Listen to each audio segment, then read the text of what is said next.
Semua ini dimulai ketika ada pindahan tetangga baru ke rumah sebelah. Mereka adalah sepasang suami istri yang belum memiliki anak. Awalnya aku biasa saja sampai akhirnya 3 bulan kemudian kudapatin dia tinggal sendirian. Dia cantik, anggun, dan sopan. Namanya Nadia, usianya 25 tahun. Mereka baru nikah setahun lalu, tapi suaminya harus kerja di Dubai, katanya demi masa depan mereka. Tapi kenyataannya, dia tinggal sendiri di rumah besar itu. Perkenalkan, namaku Dimas, umurku 27 tahun. Aku kerja di bidang properti dan bisa dibilang lumayan mapan untuk ukuran anak muda. Hidupku sebenarnya datar-datar aja, sampai akhirnya hidup berubah ketika ketemu Nadia. Pertemuan kami pertama kali terjadi di minimarket kompleks. "Mas Dimas ya?" Dia menghampiriku dengan senyum manis. Sambil menenteng keranjang belanja, "Aku Nadia, tetangga sebelah." Aku tersenyum sopan. "Oh iya, aku lihat rumahnya baru ditinggalin beberapa bulan lalu. Gimana, betah?" "Ya, masih adaptasi, tapi sepi juga yang kalau sendirian terus." Ada jeda di situ. Senyumannya sedikit memudar. Aku bisa lihat dia butuh teman bicara, bukan sekadar basa-basi. Sejak saat itu, kami sering ngobrol. Kadang cuma sekadar saling sapa di pagar, kadang ngopi bareng di teras rumahnya. Suatu sore, dia ngajak aku mampir, karena listrik rumahnya bermasalah. "Maaf ganggu mas, lampu dapur mati semua. Aku takut gelap," katanya waktu itu. "Tenang, sini aku bantu," jawabku, sambil mengambil senter dari mobil. Rumahnya wangi dan rapi, tapi terasa hampa, terlalu hening untuk rumah sebesar itu. Setelah beresin MCB-nya, kami duduk di ruang tamu, dia bikin teh hangat dan kasih kue. Kadang aku iri lihat orang lain bisa bareng pasangan tiap hari. "Aku sendiri di sini, suamiku sibuk banget," ucapnya lirih, menatap cangkir di tangannya. Aku menatapnya. "Mungkin dia kerja keras buat kamu Nadia." Dia menoleh, senyumnya sendu. "Tapi kalau aku sendirian terus, apa gunanya semua ini?" Padahal kami baru menikah setahunan dan masih berjuang garis dua. Tapi karena keadaan, suamiku harus kerja di luar negeri. Sebenarnya aku sudah melarang dia kerja jauh, tapi suamiku tetap nekat demi masa depan kami. Setelah bisnis kami hancur dan hanya tersisa rumah ini, semuanya jadi berubah.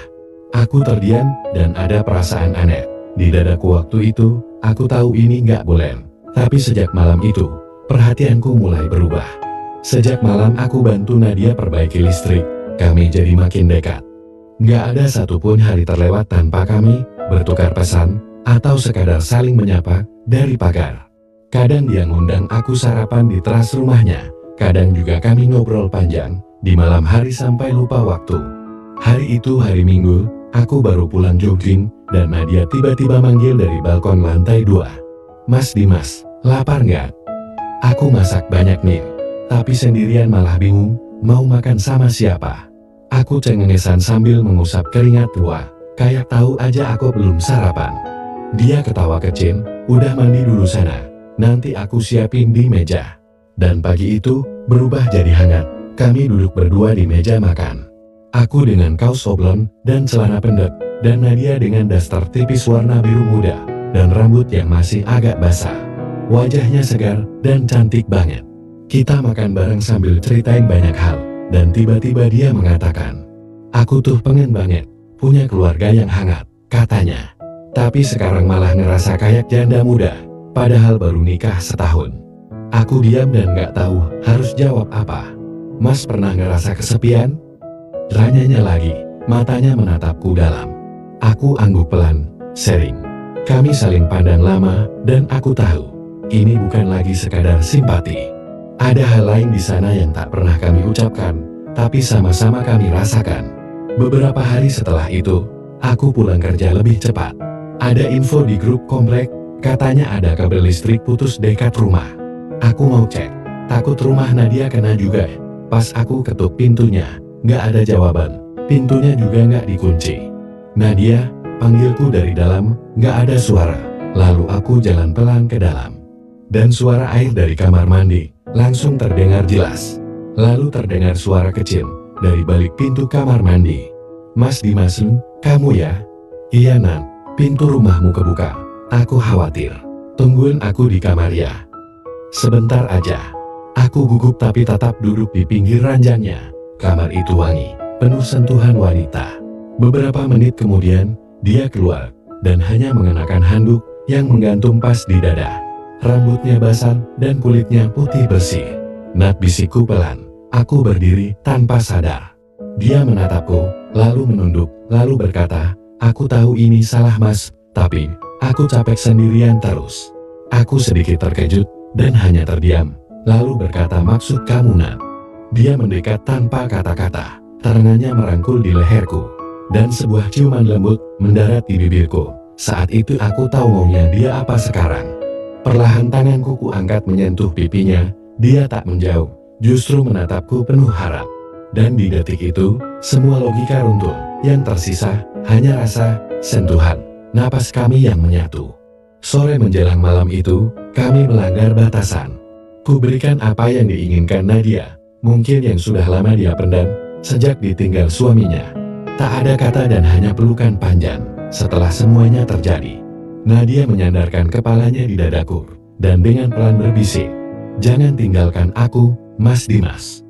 Meskipun ini salah, aku mengusap rambutnya, dengan hati yang campur aduk. Aku tahu aku jatuh terlalu dalam, dan sekarang, gak tahu bagaimana harus berhenti. Sejak malam itu yang tanpa direncanakan, hubungan kami berubah. Kami bukan lagi sekadar tetangga saling peduli. Ada sesuatu yang tumbuh, sesuatu yang manis. Namun juga berbahaya, dan aku tahu, ini bukan sekadar karena kesepian. Nadia mulai lebih sering menungguku pulang, kadang dengan alasan sepele. "Mas, AC kamarku rusak nih, bisa bantu lihatin gak?" Padahal aku tahu AC-nya baik-baik aja, tapi aku juga nggak bisa menolak. Karena setiap kali aku datang, aku akan bertemu matanya yang hangat, tubuh mungilnya yang selalu terawat, dan senyumnya yang bikin hati luluh. Suatu malam, hujan deras mengguyur kompleks perumahan. Aku baru saja memarkir mobil, dan HP-ku berbunyi. "Mas, hujannya deras banget, aku takut, boleh gak ke rumah Mas sebentar?" Aku nggak jawab. Aku langsung bukakan pintu rumah. Beberapa menit kemudian, dia datang dengan payung kecil, baju tipis warna krem, yang sudah sedikit basah. "Maaf ya ganggu," katanya sambil masuk, dan melepas sandalnya. "Nggak ganggu Nat, kamu tahu, aku selalu senang kamu datang." Dia tersenyum kecil, lalu duduk di sofa, menyelipkan rambutnya yang basah ke belakang telinga. Kami duduk berdampingan. Suasana rumah jadi hangat, karena hujan di luar begitu deras. Tanganku tanpa sadar menggenggam jemarinya. "Aku gak ngerti Mas," bisiknya pelan. "Kenapa aku ngerasa damai tiap dekat kamu?" Aku diam, lalu menariknya perlahan mendekat. "Karena kita saling butuh Nat, dan aku gak bisa pura-pura gak peduli." Dia bersandar di bahuku, matanya memejam. "Andai aja aku ketemu kamu duluan, pasti hidupku lebih berarti dan lebih hidup dibanding sekarang." Malam itu, kita tidak melakukan apa-apa, dan hanya saja saling melepas kangen. Beberapa hari kemudian, aku ajak Nadia pergi ke villa kecil di puncak. Sekadar alasan refreshing katanya, padahal kami tahu ini hanyalah pelarian. Di villa itu, kami masak bareng. Nadia tertawa lepas saat adonan pancake yang kami buat tumpah ke lantai. "Mas, kamu tuh bikin kacau deh," ujarnya. "Biarin," kataku, "yang penting kamu ketawa." Kebersamaan kala itu benar-benar membuat kami lupa segalanya. Yang ada hanyalah dua orang yang merasakan, saling membutuhkan. Dia mendekat, menempelkan tepung ke hidungku. Aku spontan memeluknya dari belakang. Daguku bertumpu di bahunya. "Kalau kayak gini terus, aku bisa cinta banget sama kamu," kataku pelan. "Bukankah kamu sudah terjebak di dalamnya Mas? Apa kamu menginginkan sesuatu yang lebih?" Jawabnya dengan nada menggoda. Kalau aku katakan iya, apa mungkin ini akan terjadi lagi? Jawabku balas godaannya. Nadia diam tapi pelukanku dibalas. Tangannya menyentuh pipiku, dan kami saling menatap dalam. Seolah-olah ada perasaan yang melebihi dari sekedar pelukan. Di malam harinya, kami duduk di balkon, memandang lampu-lampu kota yang kecil dari kejauhan. "Nat, kamu bahagia gak?" "Aku bahagia, tapi aku takut." "Takut apa?" "Takut kehilangan kamu, Mas Dimas." Aku menariknya dalam pelukan. "Aku gak kemana-mana, Nat. Selama kamu masih membutuhkan kehangatanku, Aku akan selalu ada untukmu. Dan malam itu pun kami habiskan dalam keheningan penuh rasa. Bukan sekadar hasrat, tetapi ketulusan yang makin tumbuh, meski tanpa status yang pasti. Kami mencintai satu sama lain. Di dalam diam dan rahasia. Hari-hari setelah dari villa terasa berbeda, Nadia makin sering menatapku dengan tatapan penuh tanya. Tatapan yang bertanya, sampai kapan kita begini? Aku pun sering terdiam sendiri. Aku sadar, hubungan ini seperti berjalan di atas tali rapul. Sekali salah langkah, semuanya bisa runtuh. Suami Nadia sekarang mulai rajin menghubunginya dari luar negeri. Kadang lewat video call yang sengaja dia angkat di kamarnya, jauh dari jangkauanku. Tapi aku bisa merasakan sesuatu. Reza mulai curiga. Suatu sore aku baru selesai cuci mobil di halaman waktu Nadia datang menghampiri wajahnya pucat. Mas, kita harus hati-hati. Reza dapat gosip dan nanyain kenapa kamu sering nongol di rumah. Aku mencoba tenang. Kamu bilang apa ke suamimu? Kataku kamu cuma tetangga baik yang suka bantu. Dia menghela napas panjang, tapi dia kayak gak percaya. Tadi dia bilang mau pulang lebih cepat bulan depan. Aku menatap wajahnya yang mulai cemas. Nah, kalau dia pulang, kamu akan tetap sama aku. Dia menunduk, aku gak tahu. Tapi aku nyaman sama kamu, Mas. Setelah apa yang pernah terjadi di antara kita, rasanya susah mau lepas dari kamu.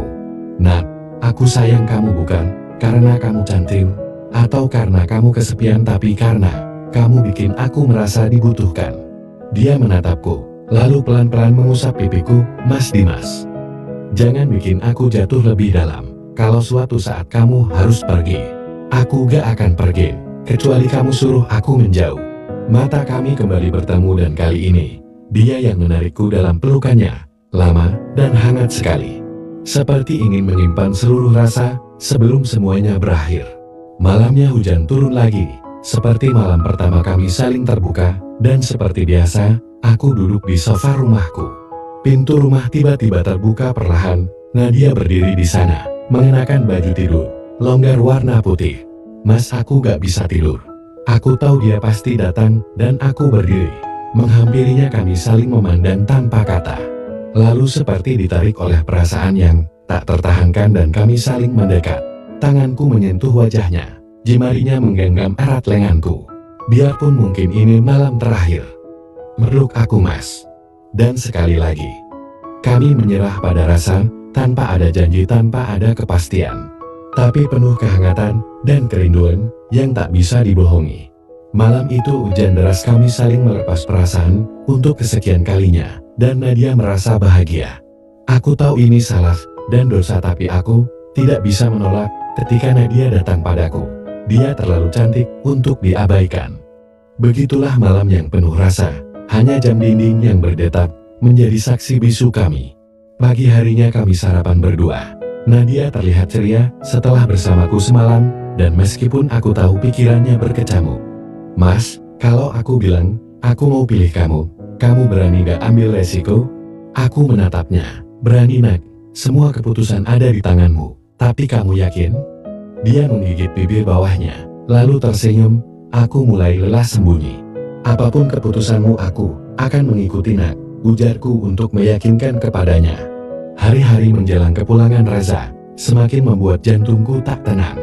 Nadia pun mulai berubah. Senyumnya tak sebebas dulu. Tatapannya lebih sering kosong. Tapi ada satu hal yang masih sama. Pelukannya. Setiap malam dia tetap datang diam-diam, menyelinap lewat pintu belakang, memelukku dari belakang sambil berkata pelan, aku cuma merasa nyaman kalau dekat kamu, Mas. Kata-katanya selalu membuatku merasa menginginkannya dari sekedar hubungan yang diam-diam. Tapi apa dayaku, aku tidak mungkin memaksakannya. Ini mungkin hanya rasa yang sesaat ketika kesepian menyelimutinya. Hari demi hari hubungan kami masih sama, dan pagi itu Nadia datang lebih awal. Ia memakai dress putih, rambut digerai, tanpa riasan, tapi justru disitulah ia terlihat paling cantik. Dia duduk di bangku taman depan rumahku, menggenggam secangkir teh hangat. Aku menghampirinya perlahan. Reza bilang dia pulang minggu depan. Aku hanya mengangguk dan tak bisa berkata apa-apa. Aku udah mikir, Mas, kita nggak bisa begini terus. Aku juga gak mungkin ninggalin Reza gitu aja. Aku menunduk dan menjawab aku ngerti. Dia menoleh menatapku dalam, tapi aku juga gak bisa lepas dari kamu. Tangannya menggenggam tanganku erat. Gimana kalau kita tetap kayak gini, Mas?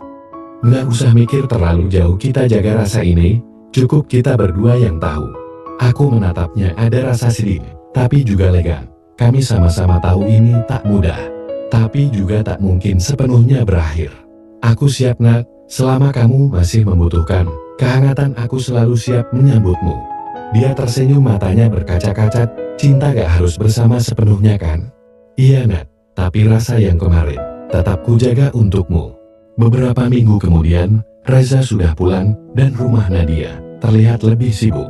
Tapi setiap sore Nadia masih sempat menyiram bunga di taman dan kadang dari kejauhan, dia melampar senyum kecil padaku. Dan malamnya, kadang terdengar suara ketukan pelan di pintu belakang rumahku. Mas, aku kangen. Kami saling tahu ini salah, tapi kami juga tahu ada yang lebih menyesakan dari dosa, yaitu kehilangan rasa yang membuat hati tetap hidup. Dinding, hubungan kami tak pernah berubah menjadi terang, tapi juga tak pernah padam. Kami memilih tetap sembunyi. Menjaga api kecil itu tetap hangat, bukan untuk dunia, tapi untuk kami berdua saja.